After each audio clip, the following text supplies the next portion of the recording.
ஆண்டவராகிய இயேசு கிறிஸ்துவின் நாமத்தினாலே உங்கள் யாவருக்கு அன்பான வாழ்த்துக்களை நான் தெரிவித்துக் கொள்கிறேன். மற்றொரு காலை பொழுது உங்களை சந்திப்பதில் மிகுந்த மகிழ்ச்சி. இந்த நாள் இனிய நாளாய் அமைவதாக. இன்றைக்கு நான் உங்களோடு பகிர்ந்து கொள்ள விரும்புகிற ஆண்டோடைய வார்த்தை லூக்கா எழுதின சுவிசேஷம் 10ஆம் அதிகாரம் 19ஆம் வசனத்தை முன்வைக்கிறேன். ஒன்றும் உங்களை சேதப்படுத்தாது. என் அன்புக்குரிய சகோதர சகோதரிகளே, எது உங்களை சேதப்படுத்தாது என்ற வேதாகமத்தின் முன்பகுதியை வாசித்து பாருங்கள். சர்ப்பங்களையும் தேள்களையும் மிதிக்கவும் சத்துடைய சகல வல்லமைகளை மேற்கொள்ளவும் உங்களுக்கு அதிகாரம் கொடுத்திருக்கிறேன். ஆண்டவர் உங்களுக்கு அதிகாரம் கொடுத்திருக்காரு, ஒரு அத்தாரிட்டி, ஆதரைசேஷன் கொடுத்திருக்காரு. என்ன கொடுத்திருக்கான்னு சொன்னா, சர்ப்பங்களையும் தேள்களையும் மிதிக்கவும். சர்ப்பங்களை பார்த்து பயப்படுறதுக்கு இல்லை, தேள்களை பார்த்து பயப்படுறதுக்கு இல்லை, ஐயோ சத்துரு வந்துட்டானே கிடுகிடுன்னு நடுங்கிறதுக்கு இல்லை. இவளை மிதிக்கத்தக்கதாக மேற்கொள்ளத்தக்கதாக கர்த்தர் உங்களுக்கு அதிகாரம் கொடுத்திருக்கிறேன் என்று சொல்லுகிறார்.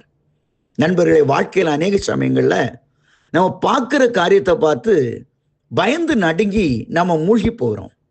அன்றைக்கு ஆண்டவராகிய கர்த்தர் பேதுருவை பார்த்து சொன்னார், கடல் மேலே நடந்து வா என்றார்.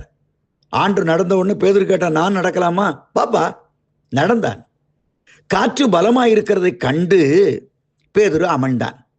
இன்னைக்கு நம்ம வாழ்க்கையில நிறைய பிரச்சனைகளுக்கு காரணம் மற்ற காரியங்களை நம்ம பார்த்து பயப்பட்டு நம்மளே போய் கீழே விழுந்துருவோங்க.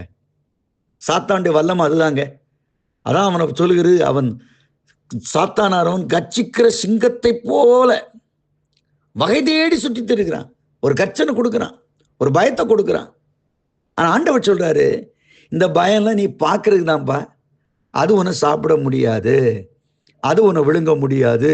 அதான் ஆண்டவர் கொடுக்குற அதிகாரம். அன்னைக்கு பாருங்கண்ணே, இஸ்ரவேல் ஜனங்கள் முன்னாடி செங்கடல், பின்னாடி பார்வோன் சேனை. கடல் அன்னைக்கு பார்த்து ஒருவேளை வாங்கி அடிச்சிருக்கலாம், அலைகள் எழும்பி இருக்கலாம், பின்னாடி பார்வோன் ஜெய் சத்தம் போட்டு வரலாம். ஆண்டவர் சொல்றாரு, அந்த நடுங்கிட்டு இருக்கிற மக்களை பார்த்து சொல்றாரு, நீங்க சும்மா இருங்கப்பா, நீங்களோட பாரு, இன்று காண்கிற எகிப்தியன் இதெல்லாம் பார்க்கறதுக்கு தான், உன்னை கொல்றதுக்கு பார்க்கல, உன்னை அழிக்கிறதுக்கு இல்லை. ஏன் பயந்துட்டு இருக்கிற? எனக்கு இவ்வளோ பிரச்சனை இருக்காக்கும், என் வீட்டில் இவ்வளோ பிரச்சனை இருக்கு, என் சொத்துல இவ்வளோ பிரச்சனை இருக்குது. சில மூட்டி விட வருவாங்க தெரியுங்களா? ஐயோ அது அப்படி ஆயிடுச்சுங்க, இது இப்படி ஆயிடுச்சுங்க, இப்படி போயிடுங்க, இந்த வீடு சரிப்படாதுங்க, இந்த காரு சரிப்படாதீங்க, இந்த சொத்து சரிப்படாதீங்க. அந்த மூட்டி விடுங்க வார்த்தையெல்லாம் கொஞ்சம் ஷடப் அப்படின்னு சொல்லிக்கிட்டு கர்த்தரை பாருங்க. கர்த்தர் என்ன சொல்லுகிறார்? உன் பக்கத்தில் 1000 பேரும் உன் வலதுபுறத்தில் 10,000 பேர் விழுந்தாலும் அது உன்னை அணுகாது. நீ கண்களால் மாத்திரம் நீ அதை காண்பாய். அன்னைக்கு யோர்தான் பொங்கிட்டு பெருக்கெடுத்து வந்தது. ஆண்டவர் சொன்னார், ஏய் ஜோசுவா, இந்த யோர்தானை நீ பார்க்கிறியே, பொங்குற தண்ணியை பார்க்கிறியே, இதுக்கு உனக்கு ஒரு டீப் ப்ரமோஷன் தரணும்னு நினைக்கிறியா? உன் பதவி போஸ்ட் போயிருன்னு நினைக்கிறியா?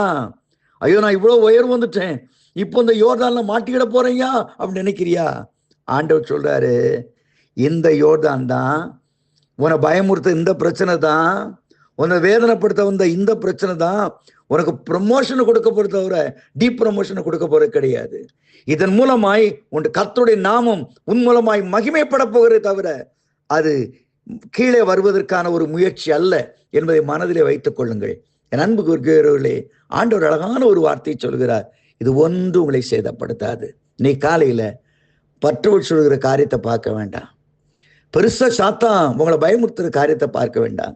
சின்ன தாவீத போல வலியத்தை நீ என்ன வேணாலும் சொல்லுப்பா, என்ன வேணாலும் சொல்லு, என்ன நாயின்னு வேணாலும் சொன்னேன், தடியோடுன்னு சொன்னேன், ஒண்ணுமே உருப்படாதவன் சொன்னேன், உனக்கு ஒண்ணுமே வாங்க தெரியாதவன் சொன்னேன், வாழ தெரியாதவன் சொல்லு, கவலைப்படல. ஆனா எனக்கு ஒரு ஏம் உண்டு, இன்றைக்கு கோலியாத்தே ஒரு தலையை எடுத்து இஸ்ரவேலே ஒரு தேவன் உண்டு என்பதை நிரூபிக்க நான் வந்திருக்கேன் என்று அவன் பக்கத்துல போனான் தாவீது, சின்ன தாவீது. கர்த்தர் அற்புதமான ஜெயத்தை கொடுக்கவில்லையா? இன்னைக்கு நான் சொல்லுகிறேன், உங்களை பயமுறுத்துற எந்த சூழ்நிலையும் உங்களை சேதப்படுத்தாது. You are going to overcome everything, you are going to overcome everything, எல்லாவற்றையும் நீங்கள் மேற்கொள்வீர்கள். அப்படிப்பட்ட ஒரு ஜெயநாளை இருக்க கர்த்தர் அருள் செய்வாராக. ஆமேன், ஆமேன்.